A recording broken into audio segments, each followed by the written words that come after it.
sa open face. So, first and foremost, head, top side. So, ibig sabihin, merong injury sa head. Injury sa head. So, kailangan mo na linisan siya, tapos, lagyan ng gauze. So, ang gagawin, first step, lagay niyo yung bandage sa pipi niyo pala muna. Pipi niyo siya. Okay? Tupi yung base sa tupi yung base.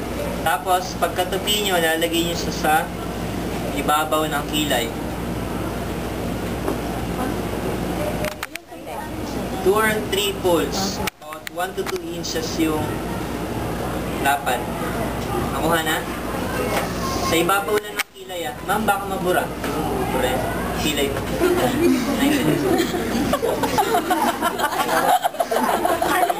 Ibabaw lang, ah. Ibabaw lang ng kilay.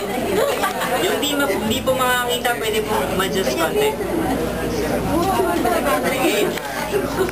Tapos yung side, gagawin natin, hinanat natin sa likod. Ikot lang siya, criss-cross. Criss-cross. Ganun lang, hindi nyo itatalin. Wala ko partner? Ando po.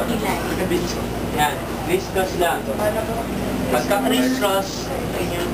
Pagka-criss-cross, magnanat kayo sa harap. Square knot. Go. Sabi na natin yan, Venoms. Alam na natin. Yan. May minus pa na. Yan. Para ma-observe yung skin principle, yung tails tatago sa gilid. Square knot o knot lang? Square knot. Okay na. Tapos yung sa likod, gagawin nyo, meron yung mga yan, hold nyo lang, then tago.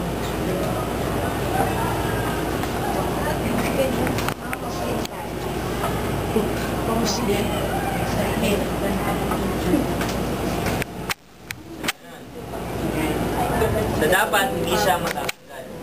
Natang parang ka nagkulot. Hindi ko kasi kalaban ni Ida.